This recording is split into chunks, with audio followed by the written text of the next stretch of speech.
அன்புள்ள மயிலாடுதுறை மாவட்டத்தின் புதிய மாவட்ட ஆட்சியர் அலுவலக வளாகத்தினுடைய திறப்பு விழா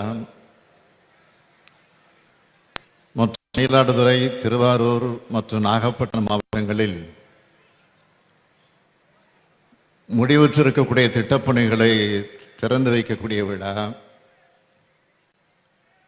புதிய திட்டப்பணிகளுக்கு அடிக்கல் நாட்டு விழா மற்றும் அரசு நலத்திட்ட பதவிகள் வழங்கக்கூடிய பல்வேறு நிகழ்ச்சிகளில் பங்கேற்று சிறப்பித்துக் கொண்டிருக்கக்கூடிய மாண்புமிகு அமைச்சர் பெருமக்கள் KN நேரு அவர்களே, ஏவா வேலு அவர்களே, MRK பன்னீர்செல்வம் அவர்களே, KKSSR ராமச்சந்திரன் அவர்களே, ரகுபதி அவர்களே, அன்பில் மகேஷ் பொய்யாமொழி அவர்களே, மெய்யநாதன் அவர்களே, TRB ராஜா அவர்களே, காணொளி வாயிலாக கலந்து கொண்டிருக்கக்கூடிய மாண்புமிகு மா சுப்பிரமணியன் அவர்களே, டெல்லி சிறப்பு பிரதிநிதி விஜயன் அவர்களே, நாடாளுமன்ற உறுப்பினர் ராமலிங்கம் அவர்களே, சட்டமன்ற உறுப்பினர்கள் நிவேதா முருகன் அவர்களே, பன்னீர்செல்வம் அவர்களே, ராஜ்குமார் அவர்களே மற்றும் விழாவிலே பங்கேற்றிருக்கக்கூடிய நாடாளுமன்ற சட்டமன்ற உறுப்பினர்களே, முன்னாள் ஒன்றிய அமைச்சர் திரு மணிசங்கர் அவர்களே, முன்னாள் சட்டமன்ற உறுப்பினரும் மார்க்சிஸ்ட் கம்யூனிஸ்ட் இயக்கத்தினுடைய மாநில செயலாளர் மதிப்பிற்குரிய பாலகிருஷ்ணன் அவர்களே, முதன்மை செயலாளர் டாக்டர் சந்திரமோகன் IAS அவர்களே, செயலாளர் ராஜாராமன் IAS அவர்களே, மாவட்ட ஆட்சித்தலைவர் திரு மகாபாரதி IAS அவர்களே, உள்ளாட்சி அமைப்புகளை சார்ந்திருக்கக்கூடிய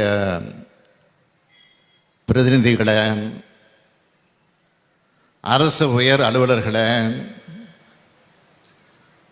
வருகை தந்திருக்கக்கூடிய பயனாளி பெருமக்களே, பத்திரிகை மற்றும் ஊடகத்துறை சார்ந்திருக்கக்கூடிய நண்பர்களே, என்னுடைய அன்பிற்கும் பாசத்திற்கும் உரிய என்னுடைய சொந்தங்களே, உங்கள் அனைவருக்கும் என்னுடைய அன்பான வணக்கம்.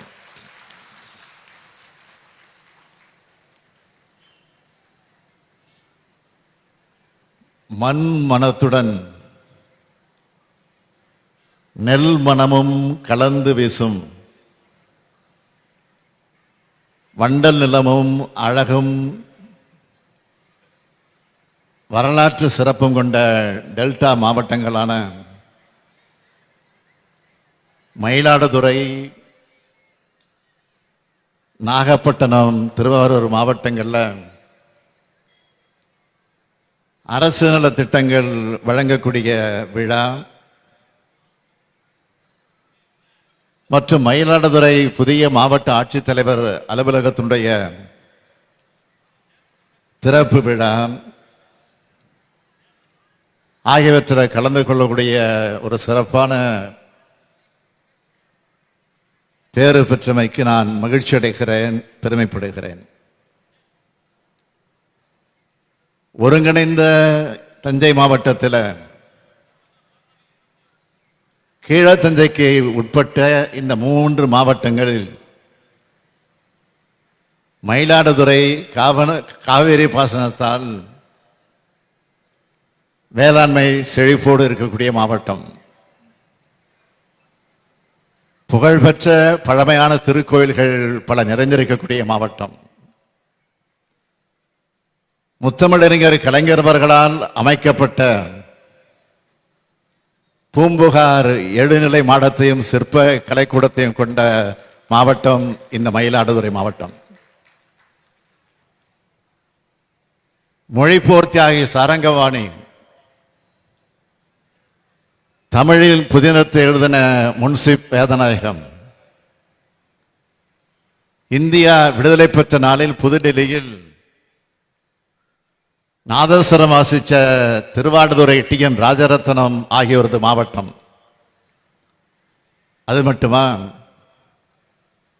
தியாகமங்கை தில்லையாடி வள்ளியம்மை, சுயமரியாதை சுடரொளி மூவலூர் ராமாமிர்தம் அம்மையார் ஆகியோரின் மாவட்டம். அதனால்தான் சாரங்கபாணி மேம்பாலம், தில்லையாடி வள்ளியம்மை நினைவு இல்லம் ஏற்படுத்திய முத்தமிழறிஞர் கலைஞர் வழியில் மூவலூர் மூதாட்டியாருக்கு சிலை அமைத்து அவரது பெயரில் புதுமை பெண் திட்டத்தையும் செயல்படுத்தி வருகிறது நம்முடைய திராவிட மாடல் அரசு. அது மட்டுமல்ல, முன்சிப் வேதநாயகம் அவர்களுக்கு மணிமண்டபம் அமைக்கக்கூடிய பணி, தமிழிசை மூவர் மணிமண்டபம் போட்டித் தேர்வு மாணவர்களுக்கு ஏற்ப புனரமைக்கக்கூடிய பணி போன்றவை நடைபெற்று வருது. இப்படி இந்த மாவட்டத்தோட சிறப்புகளை அடுக்கிக்கிட்டே போகலாம்.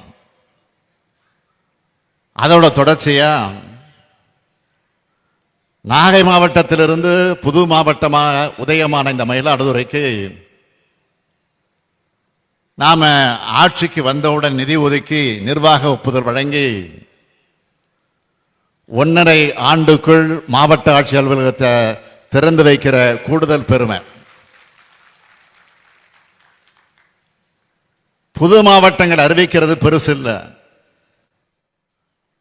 அதுக்கான உட்கட்டமைப்பு வசதிகளை உருவாக்கி தர்றது தான் மிக மிக முக்கியமானது.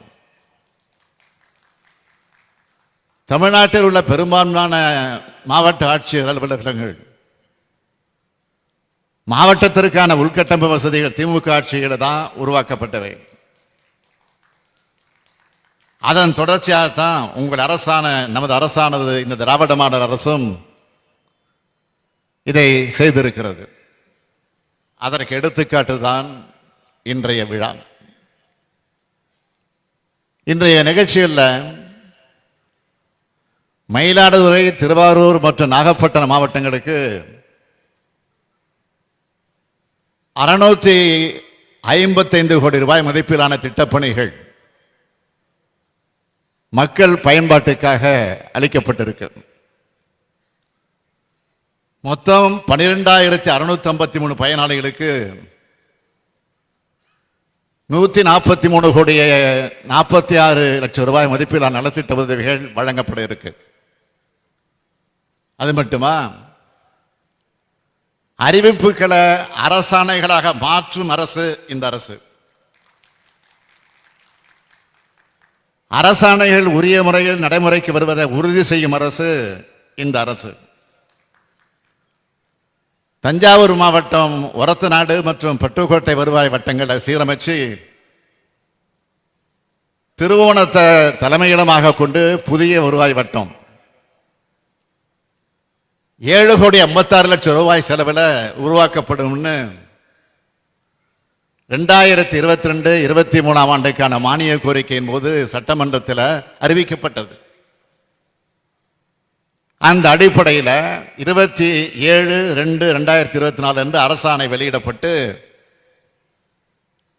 இங்க வர்றதுக்கு முன்ன நேற்றைய முன்தினம் அரசிதழும் அது வெளியிடப்பட்டு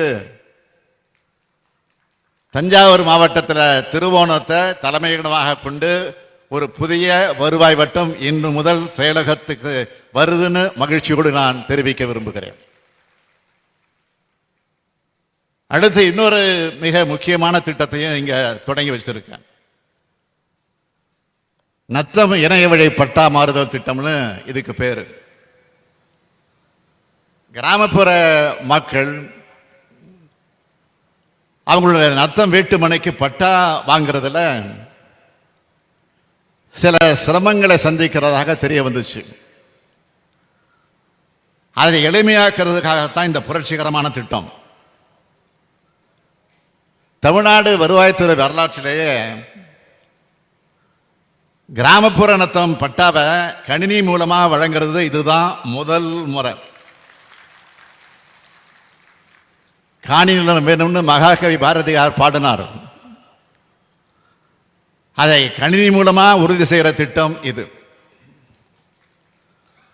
முதல் கட்டமா 75,33,102 பட்டதாரர்கள் இந்த இணைய வழி சேவை மூலமா பயன்பெற போறாங்கன்னு மகிழ்ச்சியோடு நான் தெரிவிச்சுக்க விரும்புகிறேன். அது மட்டும் இல்லை, இந்த விழாவில் இன்னும் சில அறிவிப்புகளை வெளியிடுறதுல கூடுதல் மகிழ்ச்சி அடைகிறேன். 150வது ஆண்டில் அடியெடுத்து வைத்து சிறப்பாக செயல்பட்டு வர மயிலாடுதுறை நகராட்சிக்கு 10 கோடி ரூபாய் மதிப்பீட்டில் புதிய நகராட்சி கட்டடம் கட்டப்படும். அதே போல வேளாண் பெருங்குடி மக்களோட நீண்டகால கோரிக்கைகளை ஏற்றுக்கிட்டு சீர்காழி வட்டம் பெருந்தோட்டம் கிராமத்தில் செல்லநாற்றின் குறுக்கிலும், சென்னம்பட்டணம் கிராமத்தில் முல்லையாற்றின் குறுக்கிலும், தரங்கம்பாடி வட்டம் சந்திரப்பாடி கிராமத்தில் நண்டலாற்றின் குறுக்கிலும் உப்பு நீர் புகுவதை தடுக்கும் வகையில் கடைமடை நீர் ஒழுங்கிகள் 44 கோடி ரூபாய் செலவில் அமைக்கப்படும். அதோடு குத்தாலம் வட்டத்தில் வானாதிராஜபுரம் மற்றும் அரையபுரம் வாய்க்கால் பாசன விடுவர்கள் பயன்பெறக்கூடிய வகையில்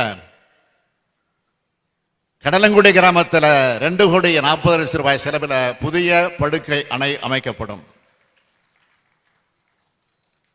இந்த மாவட்டங்களைச் சேர்ந்த மீனவ மக்களுடைய கோரிக்கைகளை ஏற்று அவர்களுக்காக சில அறிவிப்புகளை வெளியிட விரும்புகிறேன். மயிலாடுதுறை மாவட்டம் வானகிரி மீன் இறங்கு தளம் 30 கோடி ரூபாய் செலவில் மேம்படுத்தப்படும். நாகை மாவட்டம் சிறுதூர் வெள்ளையாறு முகத்துவாரத்தில் 25 கோடி ரூபாய் மதிப்பீட்டில் கரை பாதுகாப்பு சுவர் அமைக்கப்படும். திருவாரூர் மாவட்டம் முத்துப்பேட்டையில் 10 கோடி ரூபாய் மதிப்பீட்டில் மீன் இறங்குதளம் அமைக்கப்படும். அடுத்து பூம்புகார் பகுதி மீனவர்கள் பயன்பெறும் வகையில் 2 கோடி 50 லட்சம் ரூபாய் மதிப்பீட்டில் உலர் மீன் தயாரிக்கும் குழுமம் அமைக்கப்படும். மென்பொருளுடன் ஒருங்கிணைந்த கற்றல் மேலாண்மை அமைப்பு திட்டத்தின் கீழ் திருவாரூர், மயிலாடுதுறை மற்றும் நாகப்பட்டினம் ஆகிய 3 மாவட்டங்கள் இருக்கிற 12 அரசு கலை மற்றும் அறிவியல் கல்லூரிகள் மற்றும் 3 பல்வகை தொழில்நுட்ப கல்லூரிகளுக்கு 1642 மேசை கணினிகள் மற்றும் கணினிசார் உபகரணங்கள் வழங்கப்படும். அதேபோல் மயிலாடுதுறை மாவட்டத்தில் ஒரு சிறப்பான நூலகம் அமைக்கப்படும் சட்டமன்றத்தில் அறிவிச்சிருந்தோம். அந்த அறிவிப்பை செயல்படுத்த பார்க் அவென்யூ பகுதியில் நிலம் தேர்வு செய்யப்பட்டிருக்கு. அங்கு 5 கோடி ரூபாய் மதிப்பில் ஒரு சிறப்பான நூலகம் விரைவில் கட்டி முடிக்கப்படும் என்பதையும் மகிழ்ச்சியோடு தெரிவிச்சுக்க விரும்புகிறேன். எல்லோருக்கும் எல்லாம் அப்படின்னு சொல்றோம்னா, இப்படி எல்லோருக்கும் எல்லா வாய்ப்புகளும் கிடைக்கிற வகையில தான் திட்டங்களை உருவாக்கி செயல்படுத்தி வரோம். அதனாலதான் திமுக அரசு நம்மோட அரசுங்கிற அடிப்படை உணர்வு இங்க இருக்கக்கூடிய ஒவ்வொருத்தருடைய மனசுலையும், ஏன் தமிழ்நாட்டில் இருக்கக்கூடிய ஒவ்வொருத்தருடைய மனசுலையும் அது உருவாகி இருக்கு. தாய்மார்கள் இங்க வந்திருக்கீங்க. இன்று நம் தமிழ்நாட்டில் 1,15,16,292 மகளிருக்கு மாதம் 1000 ரூபாய் உரிமை தொகை கிடைக்குது. அது மட்டுமா, விடியல் பயண திட்டம் மூலமா 445 கோடி முறை பயணித்து மாதந்தோறும் 888 ரூபாய் வர நமது சகோதரிகள் சேமிக்கிறாங்க. முதலமைச்சரின் காலை உணவு திட்டத்தில் நாள்தோறும் 16 லட்சம் குழந்தைகள் வயிறார சாப்பிட்டு வளமான தலைமுறையா உருவாக்கிட்டு இருக்காங்க. மூவலூர் ராமாமிர்தம் அம்மையார் புதுமை பெண் திட்டம் மூலமா 4,81,075 மாணவிகளுக்கு மாதந்தோறும் 1000 ரூபாய் போய் சேருது. 2 ஆண்டுகள்ல நான் முதல்வன் திட்டம் மூலமா 28 லட்சம் இளைஞர்கள் திறன் பயிற்சி பெற்றிருக்காங்க. இல்லம் தேடி கல்வி திட்டம் மூலமா 24,86,086 குழந்தைகள், பள்ளி குழந்தைகள் பயனடைஞ்சிருக்கிறாங்க. 2 லட்சம் உழவர்களுக்கு புதிய இலவச மின் இணைப்பு பெற்றிருக்காங்க. உயர்த்தப்பட்ட ஓய்வூதியத்தில் 30 லட்சம் முதியோரும் 5 லட்சம் மாற்றுத்திறனாளிகளும் மாதந்தோறும் பயனடைஞ்சுக்கிட்டு வராங்க. நம்மை காக்கு 48 திட்டம் மூலமா 2 லட்சம் பேர் பயனடைஞ்சிருக்கிறாங்க. முதல்வரின் முகவரி திட்டம் மூலமா 19,69,000 பேர் பயனடைஞ்சிருக்கிறாங்க. மக்களுடன் முதல்வர் திட்டம் மூலமா 3,40,000 மனுக்களுக்கு தீர்வு காணப்பட்டிருக்கு. வேளாண் பெருங்குடி மக்கள் நிறைஞ்ச இந்த மயிலாடுதுறை மாவட்டத்தில் 2021 முதல் 2024 வரை பெய்த கனமழை காரணமா பாதிக்கப்பட்ட 1,03,614 ஹெக்டேர் நிலங்களுக்கு 96,40,00,000 ரூபாய் நிவாரணமாக வழங்கப்பட்டிருக்கு. இது மூலமா 1,26,400 உழவர்கள் பயனடைந்திருக்கிறாங்க. மக்களை தேடி மருத்துவம் திட்டத்தால் 1 கோடி பேர் பயனடைந்திருக்கிறாங்க. இப்படி தமிழ்நாட்டில் வாழ்கிற ஒவ்வொரு குடும்பமும் பயனடையக்கூடிய வகையில் பல்வேறு திட்டங்களை நிறைவேற்றி மக்களின் மனசாட்சியா செயல்படுது நம்முடைய திராவிட மாடல் அரசு. இந்த திட்டங்களுடைய பயன்கள் எல்லாம் உரிய மக்களுக்கு போய் சேர்ந்திருக்கான்னு உறுதி செய்யறதுக்கு ஒரு புது திட்டத்தை வர 6ஆம் தேதி சென்னையில் தொடங்கி வைக்க போறேன். அந்த திட்டத்தோட பேர் என்ன தெரியுமா? நீங்கள் நலமா. இந்த நீங்கள் நலமா திட்டத்து மூலமா முதலமைச்சரான நான் உட்பட அமைச்சர் பெருமக்கள், தலைமைச் செயலாளர், அனைத்து துறையினுடைய செயலாளர்கள், துறையினுடைய தலைவர்கள், மாவட்ட ஆட்சித் தலைவர்கள் என பொதுமக்களான உங்களை தொலைபேசியில் தொடர்பு கொண்டு கருத்துக்களை கேட்க போறோம். உங்க கருத்துக்களோட அடிப்படையில் நம்ம அரசோட திட்டங்கள் மேலும் செம்மைப்படுத்தப்படும். முதற்கட்டமா நலத்திட்டங்கள் பற்றியும், அடுத்த கட்டமா அரசு துறைகளால் வழங்கப்படுகிற சேவைகளை பற்றியும் கருத்துக்கள் பெற்று அதன்படி நடவடிக்கை மேற்கொள்ளப்படும். இப்படி ஒவ்வொரு நாளும் மக்கள் பயனடையக்கூடிய வகையில பார்த்து பார்த்து திட்டங்களை உருவாக்கிட்டு வரோம். அதுவும் இந்த சூழ்நிலையில் நிதி நெருக்கடி அதிகமாக இருக்கிற சூழ்நிலையும் எந்த மக்கள் நலப்பணிகளும் திட்டங்களையும் நாம் நிறுத்தலை. ஏன்னா மக்கள் தொண்டு ஒண்ணுதான் நம்ம ஆட்சியினுடைய நோக்கம். தமிழ்நாட்டோட முதலமைச்சராக இருந்தாலும் இந்த முத்துவேல் கருணாநிதி ஸ்டாலின் ஒரு டெல்டா காரங்கிற உணர்வோட இந்த விழாவில் நான் இந்த திட்ட பணிகளை தொடங்கி வச்சிருக்கிறேன். நாங்க தேர்தலுக்காக தேர்தல் நேரத்தில் மட்டும் வந்து போகிற முகத்தை காட்டக்கூடியவங்க நாங்க இல்லை. அப்படி வர்றவங்க யாருன்னு நான் சொல்லித்தான் உங்களுக்கு தெரியணும்னு அவசியம் இல்லை. தெரியும்ல உங்களுக்கு. இப்போ தேர்தல் தேதியை விரைவில் அறிவிக்க போறாங்க. அடிக்கடி தமிழ்நாட்டுக்கு வர தொடங்கி இருக்கிறார் நம்முடைய பாரத பிரதமர் அவர்கள். வரட்டும், அது வேண்டாம்னு நான் சொல்லலை. தமிழ்நாட்டுக்கு நன்மை செஞ்சுட்டு நாம வைக்கிற மிக மிக நியாயமான கோரிக்கைகளை நிறைவேற்றிட்டு வரட்டும். அப்படி இல்லாம தமிழ்நாட்டு மக்களோட வரி பணமும் ஓட்டு மட்டும் போதும்னு வராங்க. நாம கேட்கறது என்ன? சமீபத்தில் 2 மிகப்பெரிய இயற்கை பேரிடர்களை எதிர்கொண்டோம். அப்ப ஏற்பட்ட பாதிப்புகளை சரி செய்ய 37,000 கோடி ரூபாய் நிவாரண நிதி கேட்டோம். அதை கொடுத்துட்டு தமிழ்நாட்டுக்கு பிரதமர் வராரா? இல்ல, ₹1 கூட, ஒரு சல்லிகாசு கூட இன்னும் கொடுக்கல. தமிழ்நாட்டு மக்களுக்கு நிதி உதவி செய்ய மாட்டாங்களாம். ஆனா தங்களோட பதவி நாற்காலியை காப்பாத்திக்கிட்டு அதுக்காக ஆதரவு கேட்டு வராங்களாம். தமிழ்நாட்டு மக்கள் ஒருபோதும் இவங்களை பார்த்து நிச்சயம் ஏமாற மாட்டாங்கன்னு அழுத்தம் திருத்தமாக நான் சொல்ல விரும்புகிறேன். தமிழ்நாட்டு உரிமைகளுக்காகவும் தமிழ்நாட்டின் வளர்ச்சிக்காகவும் பாடுபட்டு கொண்டிருக்கும் நமது திராவிட மாடல் அரசியல் பக்கம்தான் தமிழ்நாட்டு மக்கள் என்றைக்கும் உறுதுணையாக நிற்பார்கள் நிற்பார்கள் நிற்பார்கள் என்று கூறி விடைபெறுகிறேன். நன்றி, வணக்கம்.